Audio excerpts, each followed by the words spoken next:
Hello everyone, उम्मीद करता हूँ आप सब लोग बहुत अच्छे होंगे। आज का जो क्वेश्चन है 2024 सेट एफए का है।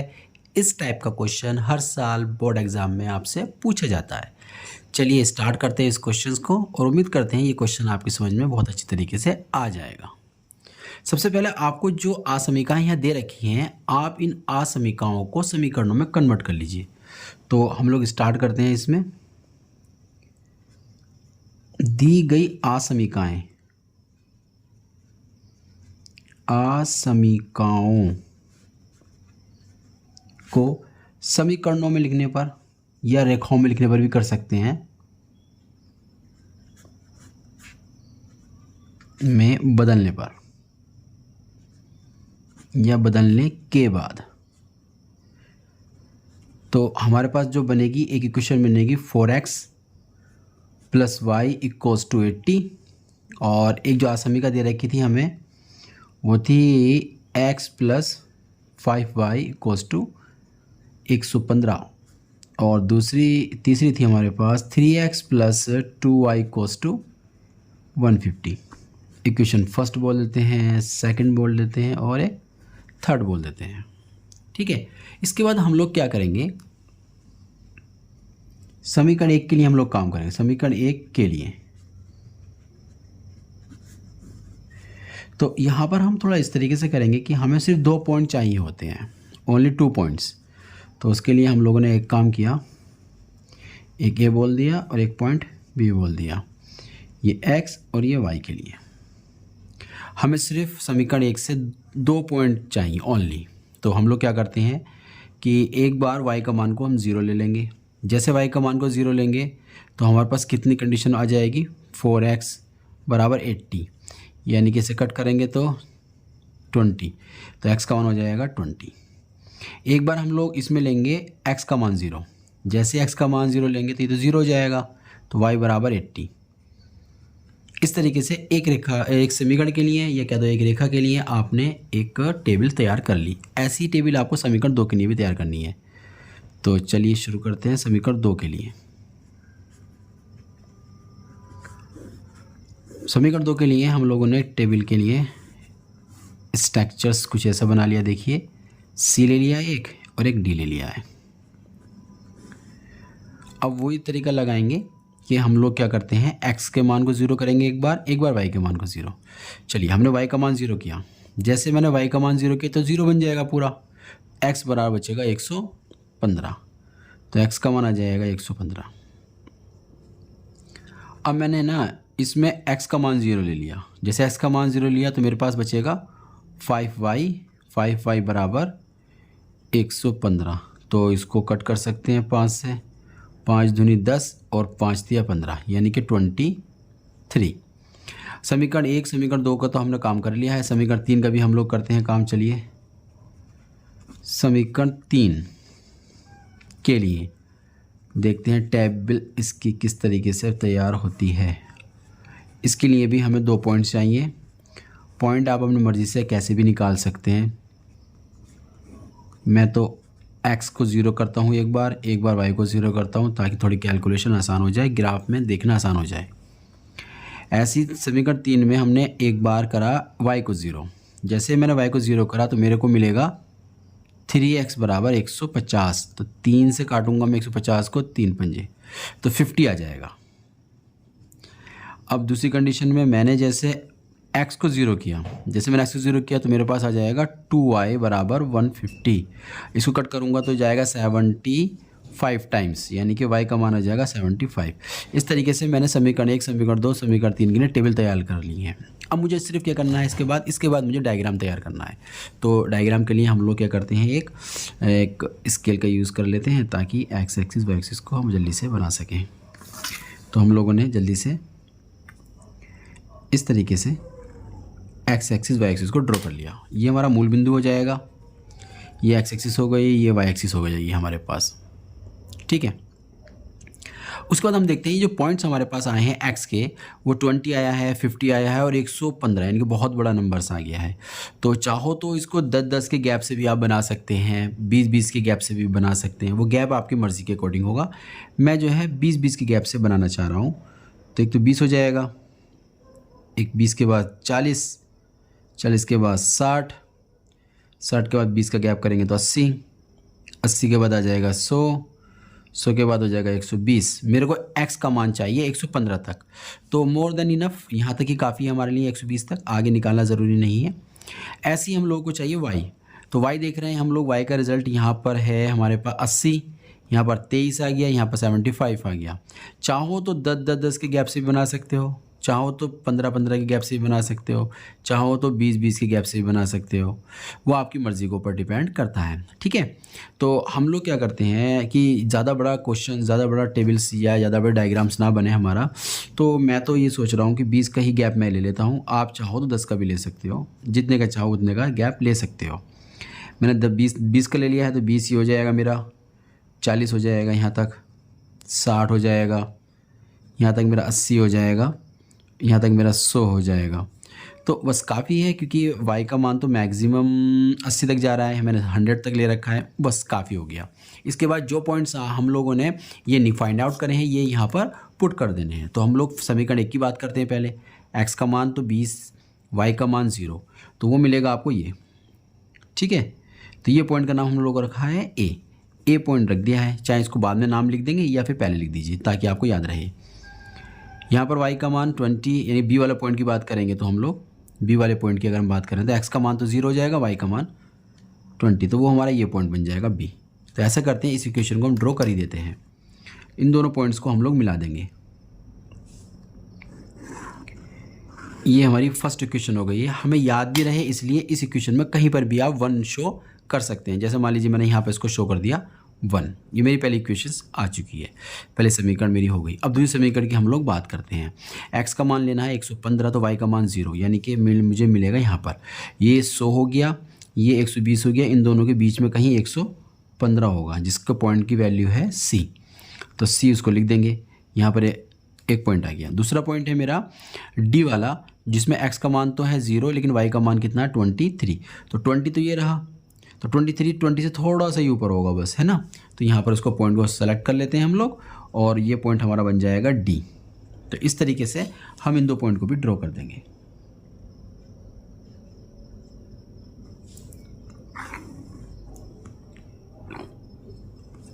ये हमने इस हो गया, ये हमारी इक्वेशन हो जाएगी सेकंड, हमने इसको यहाँ शो कर दिया। अब तीसरी इक्वेशन के बारे में बात करते हैं, जिसमें x का मान 0 और x का मान 50 है और y का मान 0, तो ई पॉइंट है हमारा। तो x का मान 50 कहाँ होगा, 60 तो ये रहा, 40 ये रहेगा, इन दोनों के बीच में कहीं ना कहीं हमारा ई पॉइंट होगा, तो ई पॉइंट हमने शो कर दिया। उसके बाद जो f है उसमें x का मान 0, y का मान है 75 75, तो वो होगा 60 और 80 के बीच में कहीं यहाँ पर ये पॉइंट्स बन जाएगा। तो हम इन दोनों पॉइंट्स को यहाँ पर मिला देते हैं। तो इस तरीके से हम लोगों ने क्या काम किया, तीनों असमीकाओं को समीकरणों में बदला, उसके बाद ये स्ट्रक्चर तैयार कर लिया। अब हमें ये देखना है कि इसमें जो भाग है सॉल्यूशंस हमारा क्या है, जो क्षेत्र तीनों में कॉमन आएगा वो हमारा सॉल्यूशन बन जाएगा। तो उसके लिए हमें जो असमीकाएं हैं वो थोड़ी देखनी पड़ेंगी। पहली असमीका को थोड़ा देखिए, उसमें क्या रखा है 4x + y > 80। तो हम लोग क्या करते हैं कि जो समीकरण 1 हमारी ये आई है, ड्रॉ हुई है, ये वाली समीकरण 1 है हमारी, ये समीकरण 1 का क्षेत्रफल है, ऊपर की तरफ वाला क्षेत्र लिया जाएगा या इससे हमें नीचे वाला क्षेत्र लिया जाएगा। उसको हम चेक करने के लिए क्या करते हैं कि हमारी समीकरण में अगर ये नीचे का क्षेत्रफल कवर करता है तो इस वाले क्षेत्रफल में 0 0 भी आ जाएगा, यानी कि x का मान 0, y का मान 0।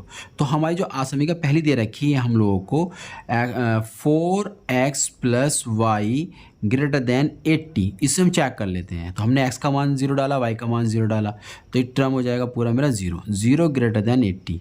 अब हमें देखना है कि जो असमीका ये हमें मिली है क्या ये सही है या गलत है। इसमें ये पता चल रहा है कि 0 80 से बड़ा है, इसका मतलब ये बात तो सरासर गलत हो गई है। तो यहाँ से ये क्लियर हो जाता है कि जो हमारी पहली वाली रेखा है वो 0 की तरफ अपना क्षेत्र नहीं देगी, या ये कहो कि उसका क्षेत्रफल नीचे की तरफ नहीं होगा, जबकि ऊपर की तरफ होगा, क्योंकि वो 0 0 को सेटिस्फाई नहीं कर रही है। तो इस वाले के लिए हमारा ऊपर की तरफ हो गया है। बस अपने माइंड में सेट करने के लिए हल्का हल्का एक यहाँ पॉइंट लगा लेंगे ऊपर की तरफ, ताकि हमें पता रहे कि इस लाइन ने ऊपर का क्षेत्र में सोल्यूशन में दिया है। अब क्या करेंगे हम लोग, सेकंड वाली देखेंगे। सेकंड वाली में हम लोग देख रहे हैं जो हमारी इनइक्वालिटी है उसमें है x + 5y > 115। तो इसमें जो है हम x का मान 0 y का मान 0 देखेंगे। समीकरण 2 हमारी रही ये वाली। तो इस वाले में हमें ऊपर का क्षेत्र मिलेगा या नीचे का मिलेगा। तो नीचे वाला क्षेत्र हम चेक कर रहे हैं क्योंकि इसमें 0 0 आ गया है। अगर 0 0 सेटिस्फाई हो जाता है तो तब तो मिलेगा हमें नीचे का क्षेत्र, अदरवाइज़ मिलेगा हमें ऊपर का। तो हमने x का मान 0 y का मान 0 रखा, तो दोनों रखने 0 तो 0 बन गया। तो 0 का मान 115 से बड़ा हो सकता है? कभी भी ऐसा नहीं हो सकता। इसका मतलब ये हुआ जो सेकंड वाली इक्वेशन है उसका भी क्षेत्र हमें नीचे की तरफ 0 0 की तरफ नहीं मिलेगा, हमें मिलेगा दूसरी तरफ। इसका मतलब ये क्षेत्र हमारा ऊपर की तरफ आ जाएगा। ठीक है, हमने थोड़ा डॉट डॉट इसलिए लगा लिया है ये, ताकि हमें लोगों को देखने में बाद में आसानी हो जाए। ओके, अब इसके बाद क्या करना है, तीसरी वाली हमारे पास, तीसरी वाली हमारी ये रही। तो तीसरी वाली हमारी ये है, तो इसके देखेंगे कि ये 0 0 की तरफ कवर करता है या ऊपर की तरफ कवर करता है। तो इसकी इनइक्वालिटी को देखेंगे तो मिला हमें 3x + 2y < 150। तो x का मान 0 y का मान 0 करेंगे तो 0 < 150, यानी कि 150 0 से बड़ा होता है। बिल्कुल सही बात है। इसका मतलब ये हुआ जो तीसरी वाली हमें मिली है समीकरण, उसका जो आसमिका है वो हमें नीचे वाला क्षेत्र देता है। तो इससे हमें नीचे का क्षेत्र मिलेगा, इससे हमें नीचे का क्षेत्र मिलेगा। अब हमें ये देखना होता है कि इन तीनों आसमिकाओं के द्वारा कौन सा क्षेत्र कॉमन है, उभयनिष्ठ है। तो देखने पर ऐसा लग रहा है कि ये वाला जो भाग आया है बीच वाला, ये वाला भाग जो है हमारा सॉल्यूशन बन जाएगा। ये वाला भाग, क्योंकि ये भाग तीनों आसमिकाओं के अंदर आ रहा है। तो इस तरीके से तो हम लोगों ने इसका क्षेत्र फाइंड आउट कर दिया है, लेकिन हमें जो अभी सवाल ये करना है उसमें इसका मैक्सिमम या मिनिमम मान फाइंड आउट करना पड़ेगा। तो इस तरीके से हम लोगों ने थोड़ा शेडिट कर दिया इसको। ये भाग हमारा सॉल्यूशन बन गया है। उम्मीद करता हूँ यहाँ तक तो आपकी समझ में आ गया होगा। अब देखते हैं थोड़ा सा इसके आगे। अब हमें देखना है इसमें कौन कौन से पॉइंट हमारे जो इस क्षेत्र जो हमारा सॉल्यूशंस आया है उसमें कवर हुए हैं। एक तो ये पॉइंट आया है, एक ये पॉइंट आया है, एक ये पॉइंट आया है। इसे कोणीय पॉइंट या शीर्ष बिंदु भी आप बोल सकते हैं। चलिए स्टार्ट करते हैं अब इसमें। तो हम इसको बोल देते हैं P पॉइंट, इसको बोल देते हैं Q और इस वाले पॉइंट को बोल देते हैं R। यानी कि ये तीनों पॉइंट्स हमें अब निकालने हैं। अब ये कैसे निकाले जाएंगे, ये हमारा डायग्राम हमें बता रहा है साफ साफ। ये कह रहा है कि रेखा 2 जब रेखा 1 के साथ कट होगी तो मिलेगा P पॉइंट, यानी कि 1 और 2 को हल करने से P पॉइंट मिलेगा। और 2 और ये कौन सी वाली जा रही है, तीसरी वाली, 2 और 3 को हल करेंगे तो मिलेगा Q, और पहली वाली को और तीसरी वाली को हल करेंगे तो मिलेगा हमें R। इस तरीके से हमें P, Q, R तीनों के मान फाइंड आउट करने हैं और फिर यह सवाल हमारा हो जाएगा।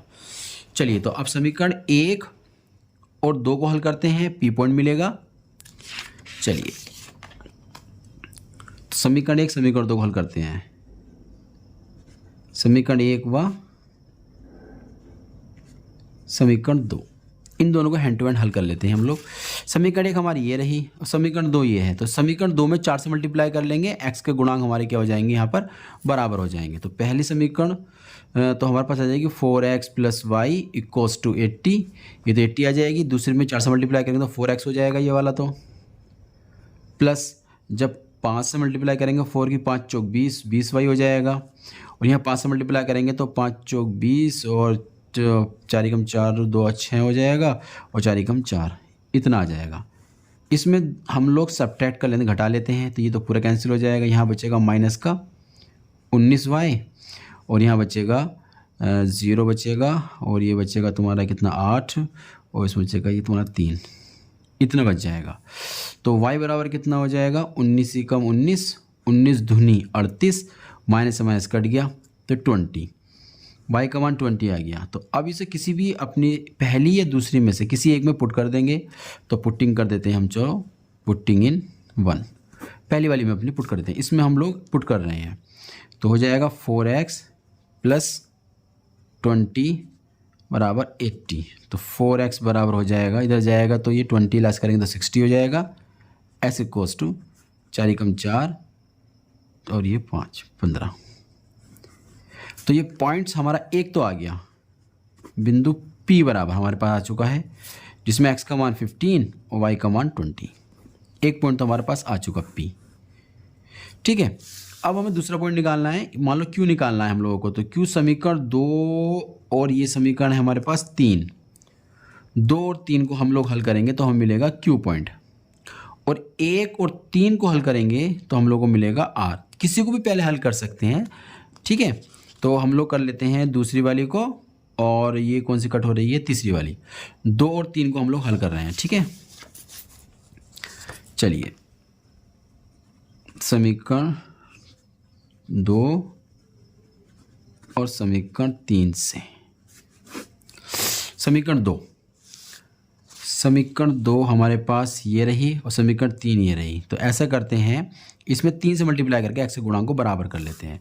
3 से मल्टीप्लाई करेंगे 3 यहाँ आ जाएगा 3x, 3 से करेंगे तो 5 तिया 15 हो जाएगा 15y, और 3 से मल्टीप्लाई करेंगे कितना हो जाएगा 5 तिया 15, 3 एकम 3 और 1 4 और 3 एकम 3। इस तरीके से मल्टीप्लाई कर ली। तो ये समीकरण हो गई हमारी तीसरी वाली, 3x 2y बराबर 150। ये माइनस का ये माइनस का, ये कैंसिल आउट। यहाँ बचेंगे आपके पास 13y, ये लेस करेंगे तो 5, और 9 में से 14 में से 5 निकालो तो बचेंगे कितने 9, और 2 में से जाएगा 1 बचेगा, ये हो जाएगा इतना। तो y बराबर कितना हो जाएगा, तो 195 डिवाइड बाई 13, तो 13 एकम 13 बचे कितने 5, 13 पंजे 65। तो y का मान आ जाएगा 15। y का मान 15 आ गया। इसको कर देंगे पुटिंग इन 3 में पुट कर दिया y का मान 15। तो यहाँ कितना हो जाएगा, फिर यहाँ रखेंगे तीसरे वाले में तो 3x प्लस यहाँ रखेंगे 15 दूनी 30 हो जाएगा बराबर 150। तो 3x बराबर हो जाएगा 150 माइनस के 3, तो 3x बराबर हो जाएगा 120। x का मान आ जाएगा 3 चौक 12 40। तो इस तरीके से हम लोगों ने बिंदु Q भी फाइंड कर लिया। Q बिंदु में x का मान 40 है और y का मान हो गया 15। तो इस तरीके से हमने Q पॉइंट भी फाइंड कर लिया। अब हमारा बचा R पॉइंट। R जो है यहाँ पर मिलेगा, जो तीसरी वाली और पहली वाली के कट पॉइंट से मिलेगा, यानी फर्स्ट और थर्ड को अब हम सॉल्व करेंगे। बस ये सवाल हमारा हो चुका। समीकरण फर्स्ट और समीकरण थर्ड से।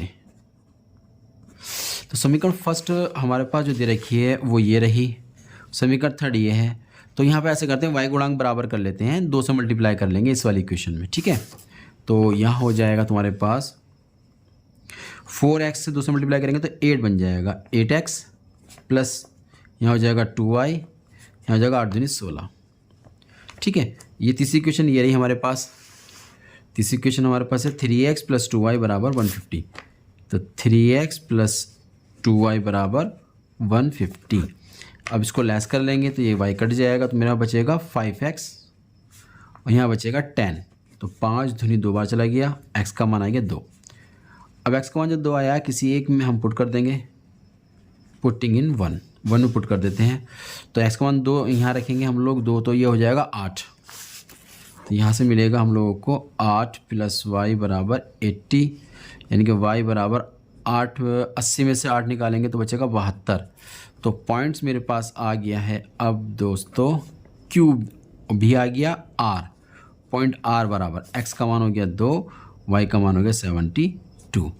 इस तरीके से PQR के हमने पॉइंट निकाल लिए, यानी कि जो क्षेत्र हमें दिया गया था उसके हमने शीर्ष बिंदु फाइंड आउट कर लिए हैं। अब हमें कुछ नहीं करना है, बस एक थोड़ी सी टेबल और बनानी है, उसके बाद हमारा काम हो गया। एक नई शीट और ले लेते हैं और फिर हम लोग एक फाइनल टेबल अपनी बना लेते हैं इस तरीके से। यहाँ से हम लोग को कोणीय पॉइंट भी बोल सकते हैं, शीर्ष बिंदु भी बोल सकते हैं। शीर्ष मैंने बिंदु बोल दिए, शीर्ष बिंदु हमारे क्या क्या हैं जो हमारे सॉल्यूशंस के अंदर आए हैं। तो सॉल्यूशंस के अंदर जो पॉइंट्स आए हैं वो तो P है, Q है और R है। एक तो P है, एक Q है और एक R है, ठीक है। और इनके मान रखने हैं हमें। अब जैसे P का मान निकाला था 15 20, यानी कि 15 था X का मान और 20 था Y का मान, ठीक है। तो इस तरीके से हम लोगों ने P के मान को शो कर दिया। अब Q का मान, Q मेरा ये रहा 40 और 15, यानी कि ये 40 हो जाएगा और ये हो जाएगा 15। अब रहा R का मान, निकाला था 2 और 72, ठीक है, 2 और 72। इस तरीके से हमने इन सब के मान रख दिए हैं। अब जो हमें ऑब्जेक्ट फंक्शन दे रखा है Z, वो दे रखा है Z बराबर 5x + 3y। इसी का हमें मिनिमम मान फाइंड आउट करना है, ठीक है। तो x के मान को यहाँ रखेंगे, 5 × 15 + 3 × y का मान 20 हो जाएगा। आप इसी कैलकुलेशंस करके देखिए, आपका आ जाएगा 135।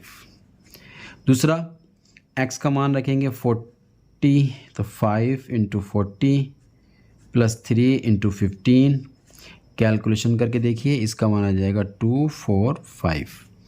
फिर रखेंगे 5 × 2 + 3 × 72, तो x y के मान पुट करने के बाद जो ऑब्जेक्ट फंक्शन का आंसर आएगा वो आएगा इतना।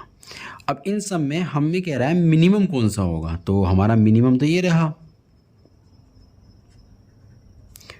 बस इतना सा है। अब आपको थोड़ा सा लास्ट में लिखना है, अतः बिंदु 15 20। ये P Q R शो करने की ज़रूरत नहीं होती है, बस बिंदु शो करना होता है। बिंदु 15 20 पर Z का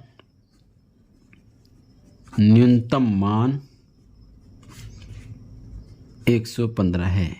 ये एक ही क्वेश्चन आपको सारी कंडीशन सेटिस्फाई करा देगा और आपको और नए क्वेश्चंस करने की ज़रूरत भी नहीं पड़ेगी। ये क्वेश्चन बहुत अच्छी तरीके से मैंने समझा दिया है। उम्मीद करता हूँ आपकी समझ में आ गया होगा। मिलते हैं एक नए लेक्चर के साथ।